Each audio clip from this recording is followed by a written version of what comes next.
Hello, traders. FX Pip Collector here. Today is Tuesday, November 4th, and this is my analysis for the US dollar Canadian, and we're on the daily time frame.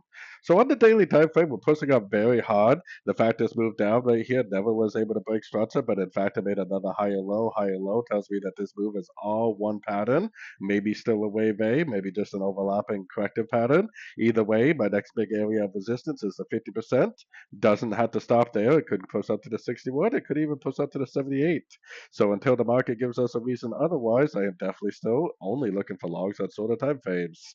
Going down to the 1 hour time frame, I mean, unfortunately, which I say this quite a bit in my videos, the strategy right now is to be looking for longs. I definitely wouldn't be trying to go long right here. I definitely wouldn't be trying to go short right here, but I definitely would be waiting patiently for another three-way pullback, which every single one of these moves over the last week or so has been a three-way pullback.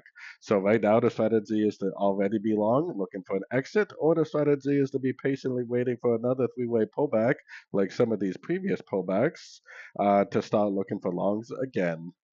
So anyways, don't forget to check out my website, linked over here in the corner. And as always, thank you for watching and happy trading.